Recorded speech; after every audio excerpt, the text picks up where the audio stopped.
How do you know? Hello, everybody. Welcome to another episode of the Thriving Adoptees podcast. And have we got a treat for you today? So today I've been joined by Terri Marcroft from over on the West Coast. So we don't have any West Coast visitors for some reason, I don't know. But Terri is an adoptive mom, and she's also the founder of Unplanned Good. Yeah. So welcome to the show, Terri. Thank you so much, Simon. It's a privilege to be here and talk with you. Yeah. So when you hear this phrase, thriving adoptees, what comes to your mind, Terri? When I think about thriving adoptees, Simon, I think about either a child or an adult growing up, having been adopted and having been completely informed about their past, their story, their history, their identity, where they came from. I think that person is not lacking any information, and so they're thriving in a situation where the adoptive parents signed up for the job intentionally and really wanted to parent that child. Yeah. To me, I think that's what leads to an adoptee being able to thrive. Yeah. That's interesting. The first word, I was just scribbling it down. That's why I was a little bit slow on the uptake, right? You said completely informed. And we were talking before about, you were asking me about a little bit about my story. Yes. And we were talking about the fact that people generally don't like surprises, other than like nice gifts, and nice holidays, and nice gifts and surprises of that nature. We don't like surprises in terms of finding out stuff that we didn't know before about ourselves, whatever that may be. And a strange example that is not really adoption related, although this guy was an adoptee. His fourth wife found out that she was actually his fifth wife, and fourth was okay, but fifth wasn't. And it wasn't about the fourth or the fifth, was it?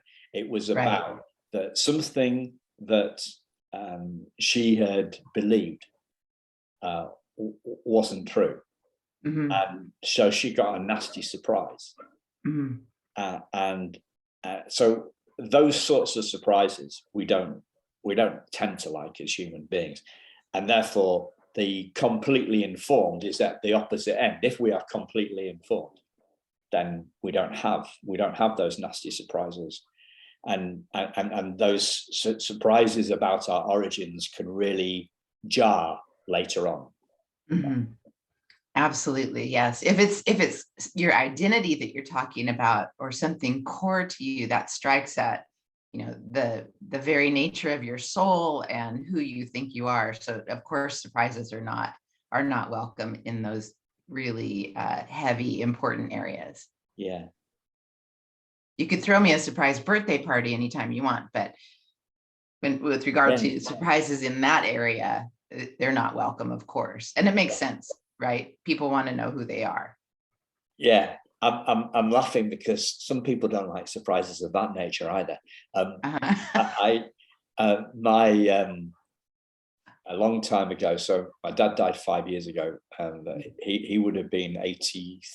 He would have been 85 this year, I think. So yeah, 35 years ago, the people that worked with him threw him a surprise party for his 50th, I think. And they all he came into work, and nobody said anything to him, and so he was a little bit crestfallen, right? But then they took him to the pub, and as he walked into the pub, everybody in the pub had these T-shirts on that said Mike Ben, that's my dad, Mike Ben is 50. He really didn't like that at all. Oh, he didn't. He didn't Okay. like that at all. My Okay. dad was 50. Yeah. Right. So Yeah. some people, surprises, like some of us like them less than, but on the adoption thing. So how you saying that that finding information when we're talking about our identity or the core of who we are, what why is it such a big deal, do you think? I think it's such a big deal because of human nature of little kids. I mean, anybody who's raised a kid remembers that they were, as soon as they could start talking, they started asking questions like, tell me again about the night I was born, or tell me, you know, where you and dad were when you went, when you started realizing you were going to have a baby, or tell me about how my story started. Kids want to know that, and kids are very curious. And so it's that curiosity that leads them to ask those kinds of questions about their origin. And I think that for all of us, especially for all of us adoptive parents, those questions are an opportunity to either bond through honesty or underscore a fallacy, a secret, and so the days of closed adoption, that's exactly why we've moved away from those, because they were riddled with secrecy and lack of transparency and a lack of openness. And we just know that human beings crave the truth. And so people become truth seekers, and people want to have honest answers to their questions. And so their parents from the age of 2 have the chance to be open and be honest. And we're finding out now through our recent experience over the last couple decades with open adoption that transparency and that honesty is so much healthier than the closed adoptions of the previous century. Yeah. I love the thing that you said about, I think this is pure genius, Terri, because I love I'm a guy that can talk quite a lot. I go on a bit, right? I don't know if you've noticed that. But I love a soundbite, and I love a real succinct to the point. And you said, bond through honesty or underscore a fallacy. Mm-hmm.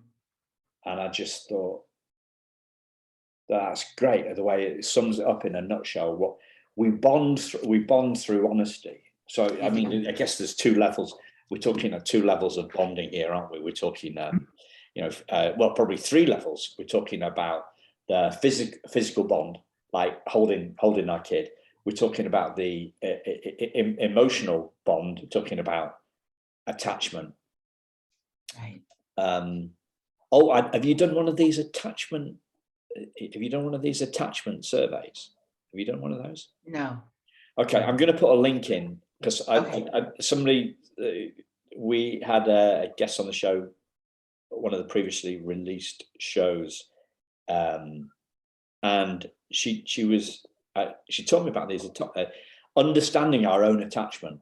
So for parents and for kids, and I say, I feel well attached, and this doing this questionnaire showed me that I was.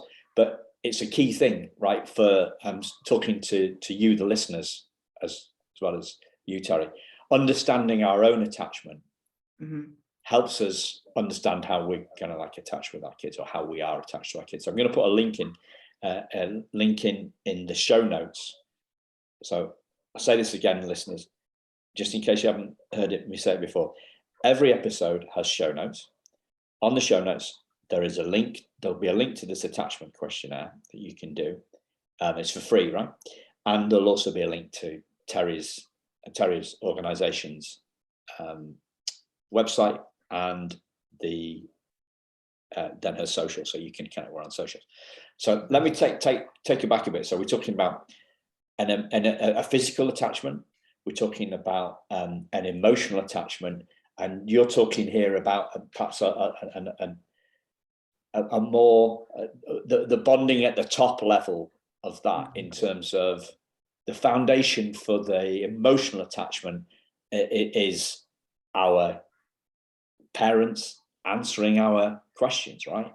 Exactly. Yes. And you talked about us craving the truth. Yes.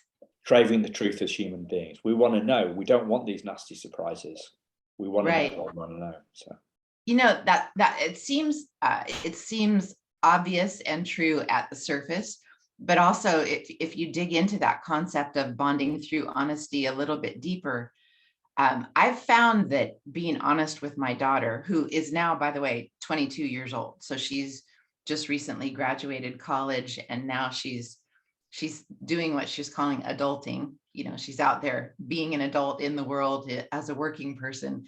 And in all of that time, the fact that we have had a very honest relationship from the very beginning of the early days, it tells her that she can count on her mom, me, to tell her the truth. And that's extremely important, because as kids go through high school and they go through college, you know how strong peer pressure can feel. They can get pressured by their peers to do really stupid things, or they can get pressured by their peers to believe things that aren't true. And to be able to come back to mom and say, what's the scoop on this? And know that you're going to get an honest answer is invaluable. It's priceless. I mean, it not only bonds us together, but I think it grounds her in knowing that there's someone on this planet who will never lie to me. And that's extremely valuable for her to be able to rely on that. Yeah. When your friends are telling you to jump off a bridge and it'll be fine, don't worry about it, or try this drug or whatever it is, let's just, commit some petty crime. It's no problem. It's fine. They have a touchstone for the truth. Yeah. And that's their mom. Yeah. Her mom in this case. And so it has served us very well over the last couple of decades, that she knows she gets the truth from me. Have there been times when she's asked you questions that you haven't been able to answer? That I haven't been able to answer? Mm-hmm. I can't recall one right off the bat, Simon. There must have been, but I can't think of what that was. Yeah. But it started, I remember the first time we talked about her adoption was when we had just moved into a new house, and we were sitting on the couch in front of this big window, and this woman who had to be 8 months pregnant walked by on the sidewalk, and my daughter saw her and said, "Look, Mom, that woman is growing a baby just like you and me." And so that was my chance, right? That was my chance to say, actually, babe, you didn't grow in my tummy. You grew in the tummy of a different woman, but you grew in my heart. And so from that very first, literally, she was about 2 years old, I think, when that happened. Yeah. And how did she react to that? Oh, just a simple answer to a short and brief question. She just kind of took it in and said, "Huh, okay." That was that. Yeah, it's amazing, isn't it? How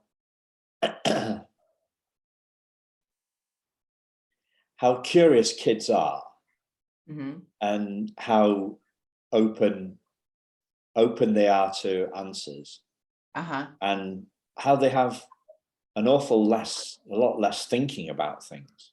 Can you imagine if you hadn't, if that conversation had happened when she was 22 rather than when she was 2, and how that would have exploded, how that could have exploded, that would have been crushing. That would have devastated her. Yeah. That would have been tremendously horrible because that would have meant her mom had been lying to her for 20 years.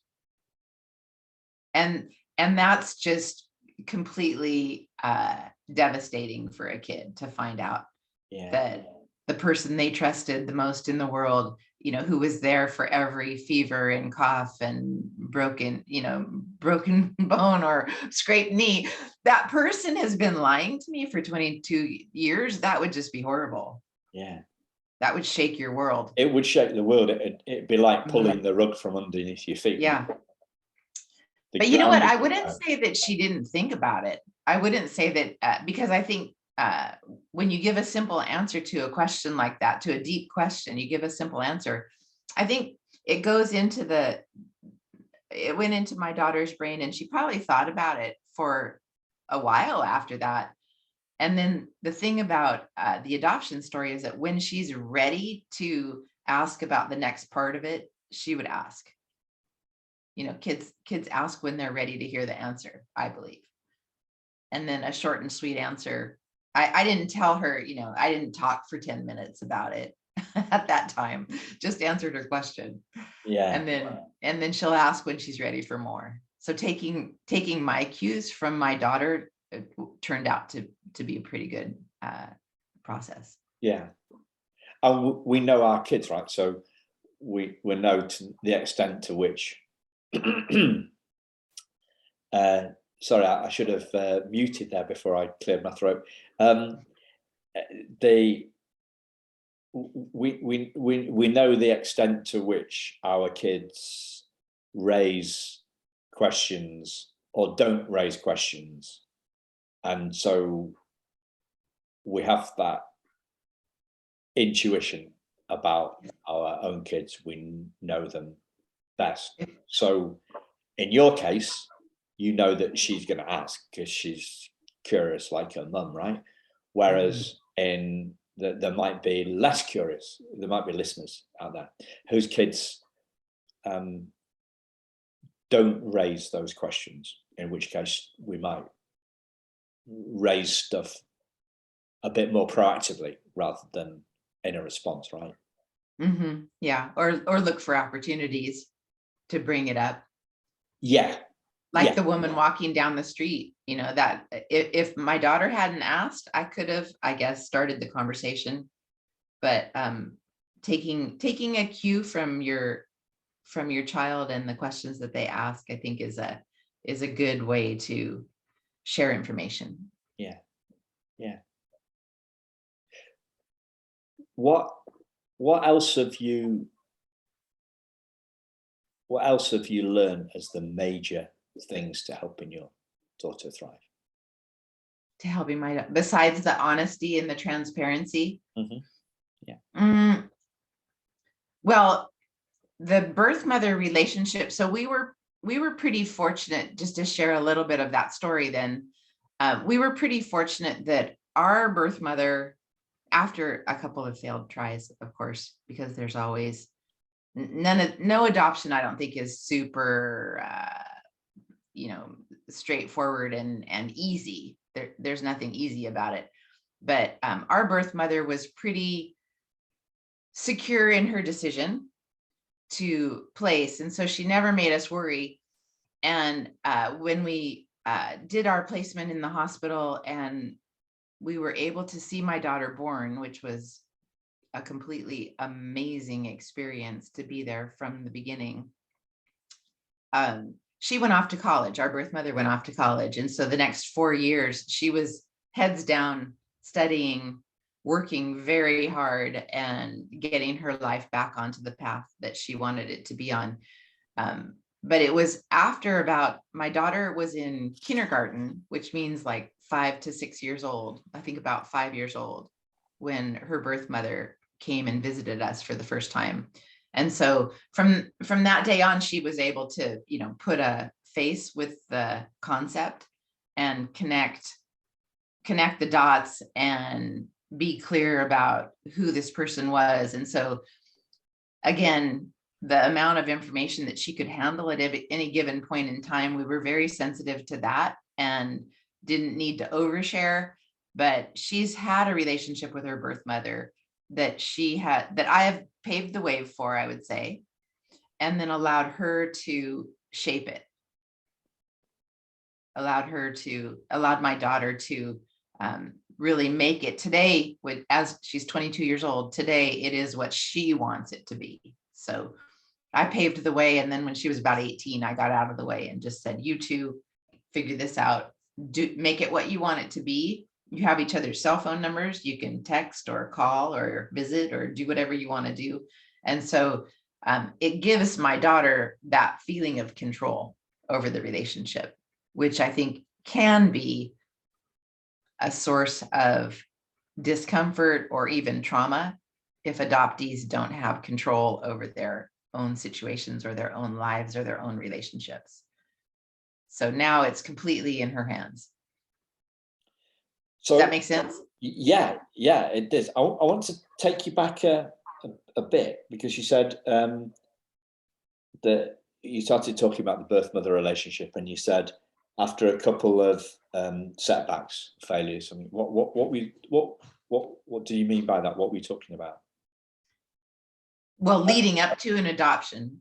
Oh, you mean before this birth mother made her plan, you had some other plans that didn't go to plan? Yes. Didn't go. Yes. Yeah. Okay. Right. Thank you. Thank you. So, you talking. Well, first off, you're saying that you paved the way until she was 18, and then it's so she's got control, and they're doing that thing. So what first off, I think there's a huge amount of trust, a huge amount of trust there, which I think is fantastic, and empowerment. And you kind of alluded to it when you used the word paving the way. So this clearly wasn't a spur of the moment decision. It was step by step from telling her when she was 2, when this opportunity arose.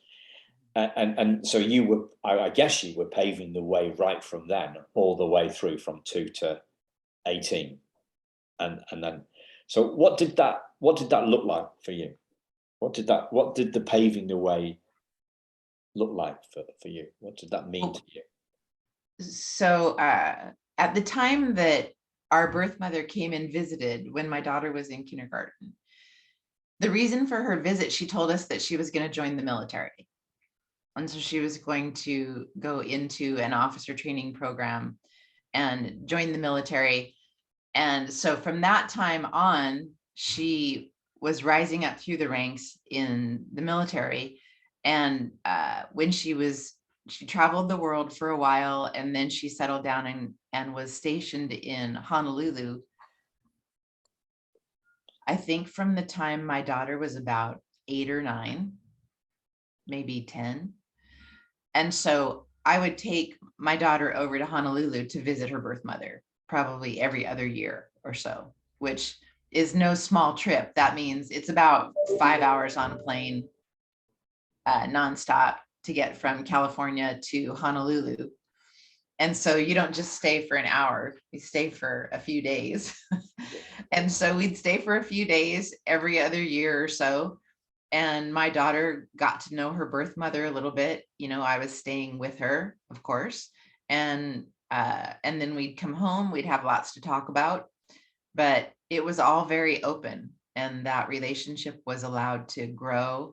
And those 2 women, my daughter and her birth mother, could talk about anything, really. And then later on, when my daughter was in high school, her birth mother was promoted in the military, and she invited us to come back to Honolulu for her promotion ceremony. And when we did that, her birth mother was 16 when she got pregnant. My daughter was 16 when I took her to Honolulu for the promotion ceremony. And so if you could see mental dots line up, dots getting connected, for my daughter to realize, as her eyes just opened up wide and said, oh, so she was 16 when she got pregnant. I'm 16 now. And all I want to do is, Snapchat and chat with my friends and play on my computer, or I'm not ready for something like that. It was so helpful to see her reaction to all those dots connecting in her mind. Yeah. She was 16 years old. No way would she have been ready for the responsibilities of parenting. So I said to her, that's exactly why your birth mother made this beautiful plan for you. Yeah. Do you? It sounds like a courageous approach to me. But I'm not a parent. Courageous on whose Or part? an adoptive parent. Sorry. All three of us, I think. There was courage. There's courage involved on every part of the triad, they call, right? Yeah. The birth mother was showing courage every step of the way. My daughter was even showing courage by the questions that she asked. Yeah. All the way through. Right. Yeah. So it was just really nice to see her actually embrace the history, embrace her story, really let it sink in, so that when she realized how all of this unveiled, she was good with it. And so I think that's what helps her thrive as an adoptee now, is that she knows that whole story. She knows what happened. She knows when it happened. And she knows that her birth mother made a very intentional plan for her because she was a teenager. And so she made this intentional plan, chose parents, which a lot of people don't realize now with open adoption. You get to choose the parents, not just what kind of parents, but you get to choose the actual people. And so for my daughter to realize that, it was very helpful for her, I think. Yeah. So what would you say to listeners who you said that you've been able to answer, because obviously because of the relationship and because of this, how things have panned out in your adoption for your circumstances, you've been able to answer all your daughter's questions. I'm just putting myself in the listener's shoe and say, well, that's easy, that's great then, Terri. You've got all that, but my situation isn't quite as good as you. It isn't quite as, I can't answer all my adopted kids' questions. What would you say to those listeners, or to that point? I'm well aware, Simon, that there are we were blessed in so many different ways. There are circumstances that make adoption super challenging. If there's less than ideal circumstances surrounding the birth parents, if there's less than ideal circumstances in the adoptive home, there's a lot of room for things to go wrong, of course, because we're all human. But I would say I would push back a little bit and say, I wouldn't say necessarily that you can't answer your child's questions. The answer might be pretty negative, or it might be bad news, or it might be damaging information, which means that we have to draw on our wisdom as parents to answer carefully or answer lovingly. But speaking the truth in love, I just don't think can ever be a mistake. Yeah.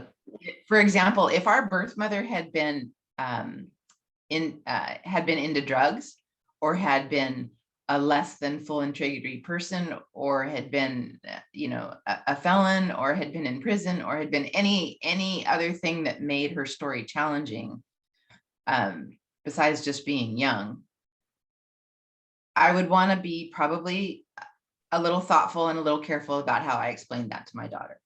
Yeah. Okay.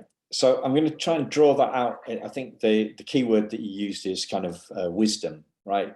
So I think you've talked about kids being curious, right? And I think that people listening to this podcast are pretty curious, because if they weren't curious, if they're not open, they wouldn't be listening, right?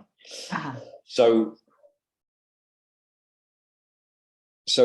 listeners, I'm talking to you at the moment, right? So you're being curious, and I think I'm a curious guy as well, so I'm trying to learn stuff all the time.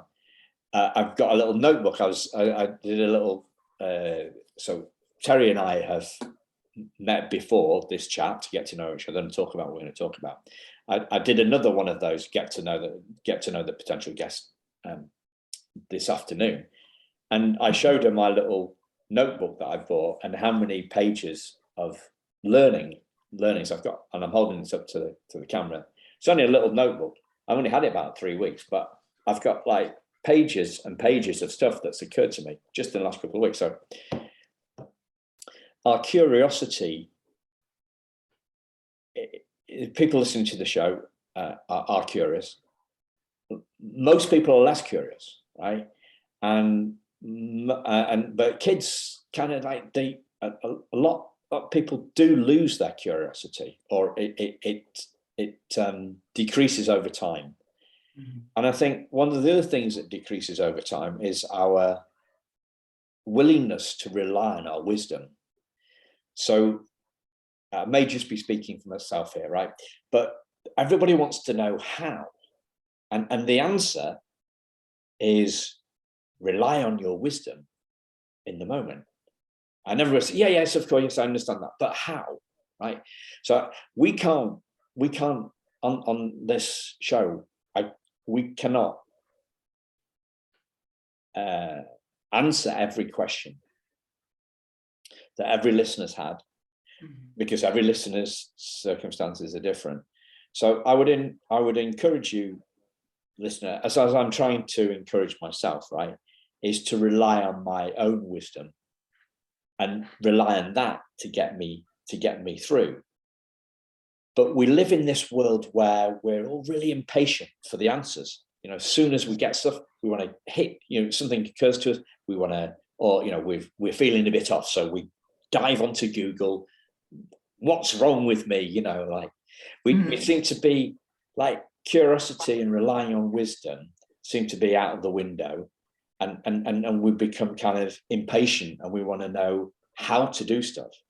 And the only real answers are rely on your wisdom, try stuff, see what works, find out more of what, do more of what works and do less of what doesn't work.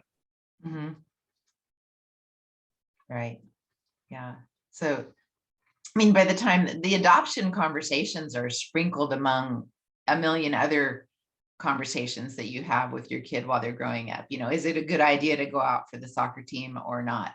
Should I go to this school or that school? Do I have to eat vegetables with my dinner? All of those different things are being talked about all the time. So you're always figuring out how to answer a question from your kid, or why can't I have ice cream for dinner? What's the problem? So we're always figuring out how to answer challenging or unexpected questions in the way that's going to best benefit our kids and be truthful at the same time. Yeah. So that's not new. I mean, all parents are forced to rely on their wisdom or cultivate their wisdom as the kid grows up. So I don't think that that's too surprising, but just to put adoption in the context of everything else that we're doing when we're raising our kids, it's all in their best interest, hopefully. But I have to say, adoptive parents, become parents through a lot of hard work and a lot of intentional desire to be parents. So they, at least it's hard to generalize about anybody else, but for us, by the time we finally became parents, and I was 40 years old by the time my girl was born, it was after years and years and years of effort and searching and applications and paperwork and testing and treatments and surgeries and just all that stuff, so that by the time she finally comes along and she's my girl, I would do anything to show her that she's loved. And honesty is just a real big part of that.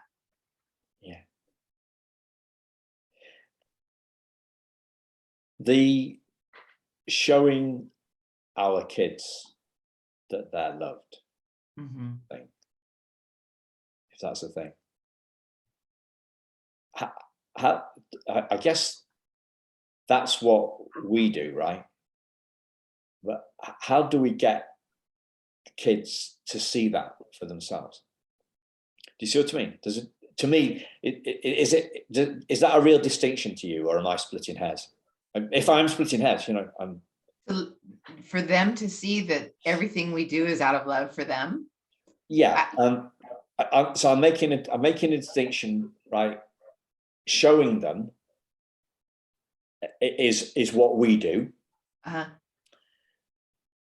Them seeing it is what they do. That's to me that's a real, that to me that feels like a real distinction, because that's the difference between telling it's the difference between speaking and listening. Because I've had so much coaching over the years, the coach brings the insight out of the coachee.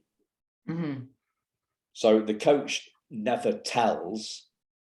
They ask a question, and the question ends with a question mark, and I always use this little thing. So the question mark, the question ends with a question mark, and the question mark looks a little bit like a hook, like a hook that a shepherd would have, right, to hook a sheep, right? And that hook draws the answer out of the coachee, the other person that's being coached. So I often talk about this. I think about this a lot in terms of parent. It's the difference between, right, so we love you, Simon, and do you see, Simon, that you are lovable? Do you see what the difference between? Yeah. So I think that well, that's a part of the maturing, right? Because any teenagers, I think, are quite introspective. You could say self-centered a little bit, where they're looking from their own perspective, and they're looking at inside of themselves. And there's something about leaving home for the first time, or hitting 20, or right around that time, when they start actually being able to see those things, and being able to see some of the motivations that their parents might have had. They start looking at, what was your motive? They start looking at things from a different perspective. So I think it's a maturity issue. Yeah. I don't think I asked the question quite right. I gave him the best shot. Shall I go around again? I don't know. How do we get, let me ask you just a straightforward question. How do we get our kids to see that they are lovable and that they are loved? Well, it's a big question. It is a big question. In our case, one is that I tell her all the time, in every phone conversation, in every chat, I'll tell her frequently that she's loved. But also, whenever difficult things come along, a boyfriend does something that's not too cool, or a challenging situation at work, or any kind of a setback, I remind her, we're going to get through this together. You are going to get through this. I'm right here by your side. I'm here for whatever you need. And just being there, she knows that she's loved. She can look at the past, she can look at the future, but, and also I think sharing in honesty, any of the answers to her tough questions is another way of showing her that she's loved. Yeah. It's hard sometimes to be honest with people. It's certainly not the norm in our society these days. There's a lot of delusional thinking happening out there these days. And to be able to be honest and straightforward about things, that itself is an act of love, in my opinion. Yeah. it's interesting because I've been trying to immerse myself in your world in this conversation, right? If I take a step back, so I was adopted in 1967, and it was a closed adoption. My mum and dad did meet my birth mother when they collected me, and apparently, according to my dad, he told me just, I don't know, not too, he told me maybe 10 years ago. My biological mother looked kind of like my birth mother, my birth mother, my biological mother looked like my mum, right? Which is a bit of an interesting one. But they didn't know any of the story, they didn't know any of that. However, and I wasn't curious like I've heard this quite a lot, that as a rule, okay, and it's a rule of thumb, there are obviously exceptions. Adopted blokes question less than adopted girls, right? This is apparently this is a thing. So I wasn't curious about that. However, and my parents didn't know a lot, but I was brought up really honest. I was brought up to, my mum and dad led with honesty in all things, and any questions that I guess I asked, which I didn't know, they would have asked, they would have answered truthfully. They would have said, I don't know. And what comes to my mind when you hear the word I don't know, it's like, well, what's wrong with you?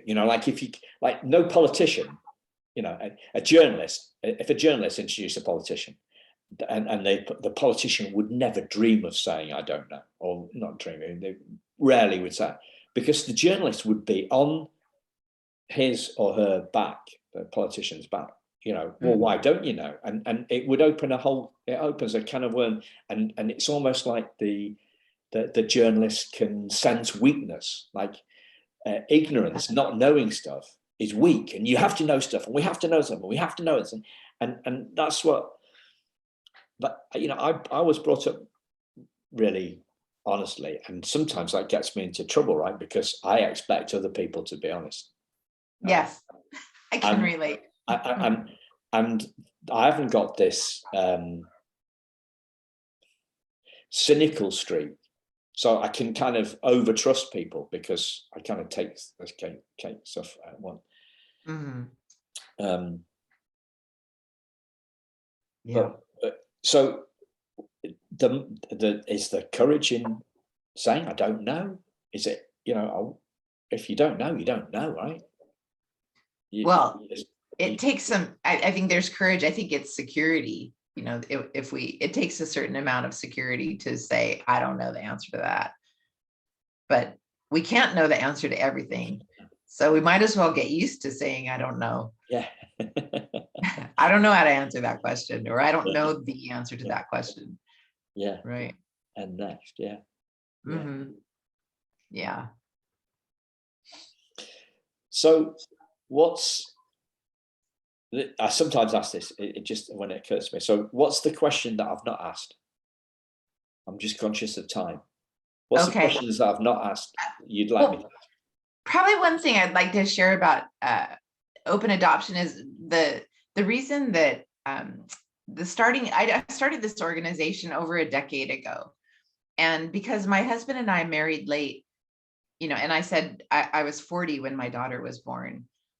And a lot of my friends were, over the next decade, a lot of my friends were experiencing infertility and trying to adopt, and finding out here in Northern California, there were very few newborns available for adoption.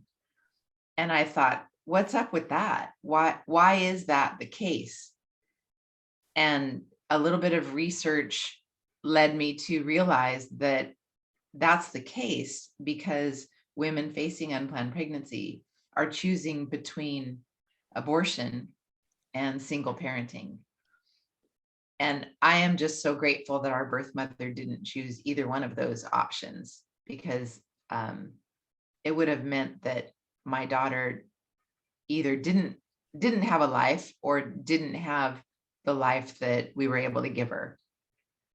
And so just letting her know that her birth mother didn't feel that she was prepared and equipped to raise her at that time in her life, it's at that time specifically.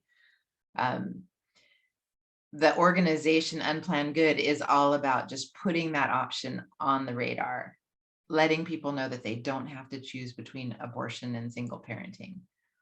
That's the message of the organization, that they may want to look at adoption. They may want to look at choosing parents for their baby, because it can be a really beautiful situation. Yeah. So I guess if you're, I've never done any episodes that are about preparation for adoption. They've always been with adoptive parents like yourselves, that to share what you've learned, or they've been with adoptees to share what adoptees have learned on their learning curve. So if you are an adoptive parent who is listening and wants to help other adoptive parents become parents, then I would urge you to check out Terri's website and maybe share some of the stuff, if you share some of the stuff that she's doing on social, so that more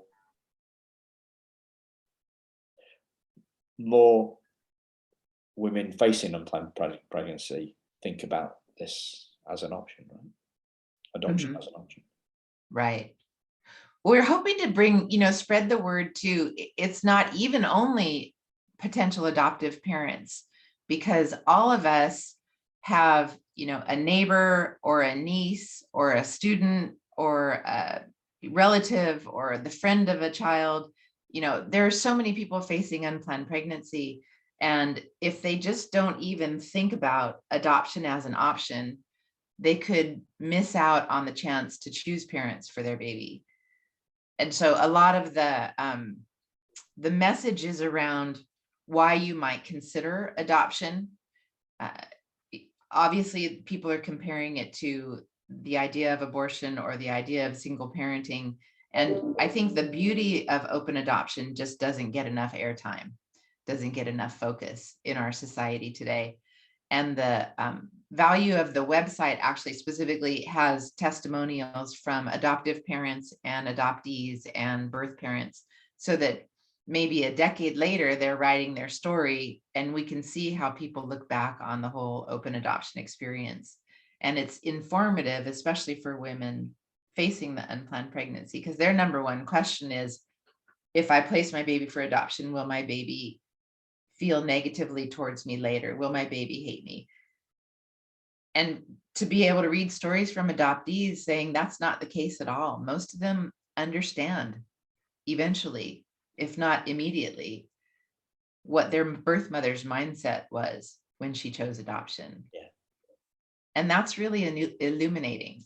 It was, and it was very illuminating for your daughter, wasn't it? When she went to Honolulu, and she was like, so your daughter's 16, her bio mum's there, she's 32 by my calculations, Right. or maybe 33, but that's so she's half the age, but she's the age that she was, and she knows, she sees for herself, right? That's the whole thing. That's what I was trying to get at, is that we have to help our kids see, we have to help everybody see stuff for themselves. We have to point them towards the truth or the essence, right, and help them see it for themselves, because if they don't see it for themselves, then our words are falling on, what's there, right. there's a biblical thing there, the seeds are falling on fertile ground, or I don't know, On rocky ground or something like that. Yeah. But that, and so I'm so grateful that our whole adoption process or norm has changed from the days of closed adoption to the open adoption of today. It's been a 180 degrees difference. And so it's completely turned upside down now, the way that we're doing it. And with all of the openness and the transparency and the honesty and the information, it's just made a world of difference. And so I'm so grateful that open adoption is the norm now. And a lot of people are still struggling to kind of catch up and understand how it works now. And that's another part of our work, is to show how open adoption works and how many decisions lay at the feet of the birth mother. Yeah. You know, she actually gets to choose so many aspects of the adoption that she's creating for her child. And so that's a gift in itself, I think. Brilliant. Well, thank you, Terri. And listeners, do check out what Terri's doing, and share the messages if you feel comfortable doing so. That's great. Thanks a lot, Terri. Thank you, Simon. Thank you for listening, listeners, and we will speak to you again very soon. Thank you. Goodbye.